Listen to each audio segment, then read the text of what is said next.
Everything you're hearing right now is on a $79 microphone. This is the $150 microphone. It's been on my boom arm for a long time. And well, it's not there anymore. You're going to hear both of these, and I'm going to tell you exactly why I switched. Quick disclaimer, this mic was sent out to me to do a video on for Amazon, and I had decided to bring it over here to the channel because, well, this is now my everyday driver, and well, why wouldn't I? So this is the Saramonic, if I'm pronouncing that right, MV Pod mic. This is a $79.99 mic. And what was on my boom arm for, I don't know, probably 2 years almost, was the Maono PD400X mic, which is a $150 mic. And I'm not going to be stacking these up spec for spec. And let me be clear when I say this, there's nothing wrong with this mic. I still love this mic. I just like this mic a little better.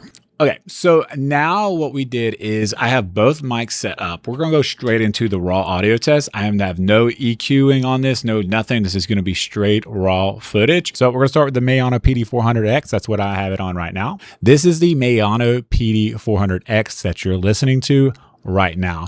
And the Saramonic mic is what you're going to listen to next. This is the Maono PD400X that you're not listening to right now. And the Saramonic mic is what you're actually listening to. Okay, whatever. I didn't do the same exact sentence. I think you guys get the picture and the point here. Okay, I always say sound is subjective. So let me know in the comments below who won the XLR battle of the mic itself.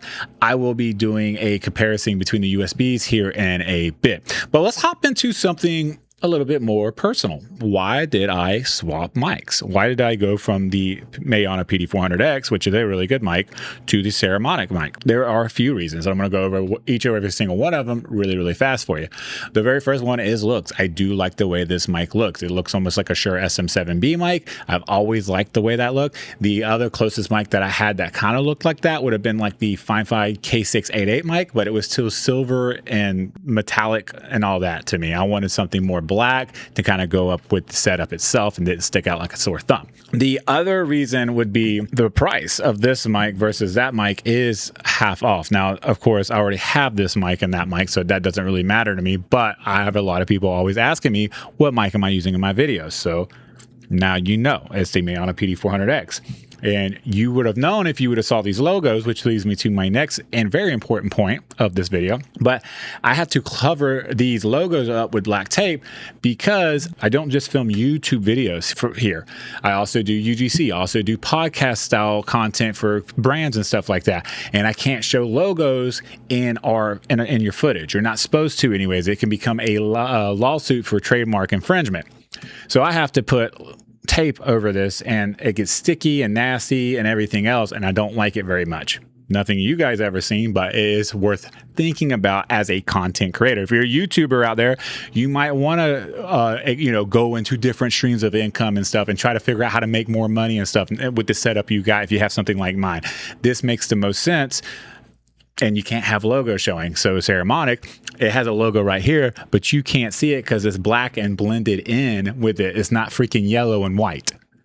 And I tell all the brands that send me their stuff this all the time, stop putting logos on here because I don't care about them and they're just going to get covered up in my videos anyways.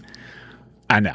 It is what it is. And the last thing for me, honestly, is this way it sounds. This sounds really good to me. Like it complements my voice very well. And I've liked the way it sounded ever since I plugged it up and used it for the very first time. So those are the reasons why I swapped to this mic. It does have a 1-inch large diaphragm dynamic. It's cardioid. So what that pretty much means in simpler terms is it's going to hear you and not the room around you. It does do 20 hertz all the way up to 20,000 hertz, and it's got a 48,000 hertz 24-bit 84 decibel SNR, and it does up to 130 decibels max SLP, or excuse me, SPL. So there are some other features and stuff on the mic. What we're going to do now is we've been in XLR mode this entire time, and before I move on to that, what I want to do is go into USB mode on this mic so you can hear that as well as we do ready for the test and everything else. It's just going to make more sense. So let's do that right now.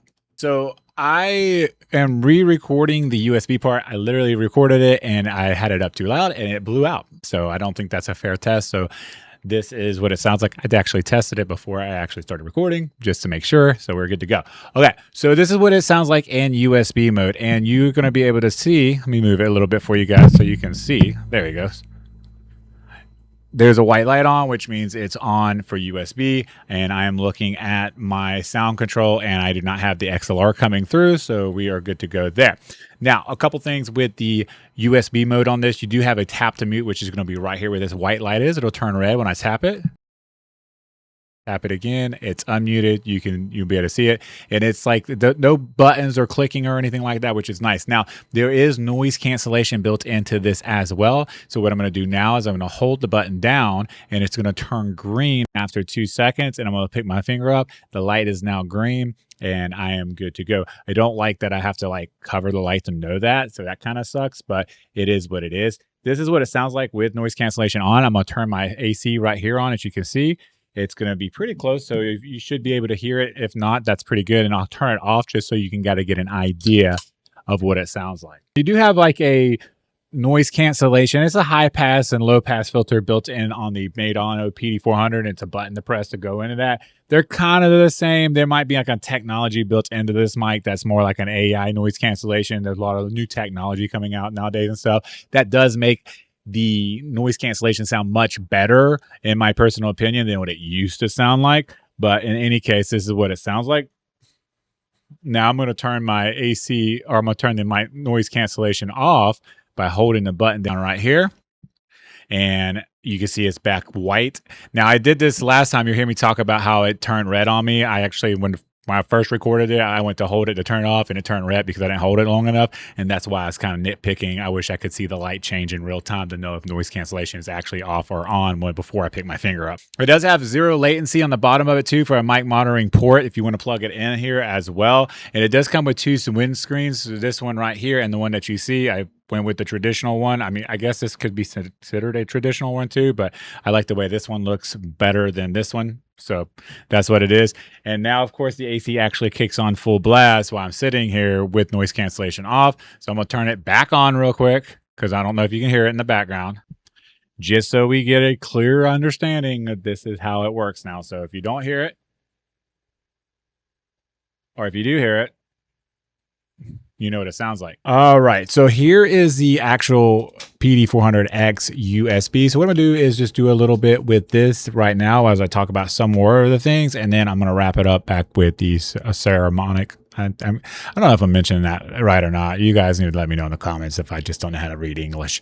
But in any case, so who should buy this mic right here, right? In my personal opinion, anybody that hasn't already bought like a mic that works, that has the money and stuff like that, that want a mic that they can buy that's USB as well as XLR. So maybe you don't have an XLR interface yet and you want to, buy something that you can use with your cell phone, with your, with your PlayStation 5.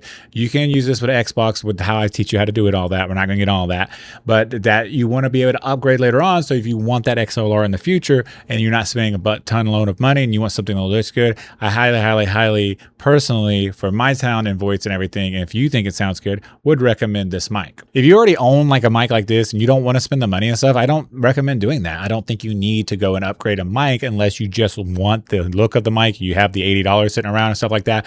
UGC creators all day long, if you're looking for a mic that you want for podcast style mics that looks good, it sounds good, that's going to get the job done, I definitely would recommend this mic just because I think it looks good. It looks like a traditional podcast mic and it sounds fan-freaking-tastic.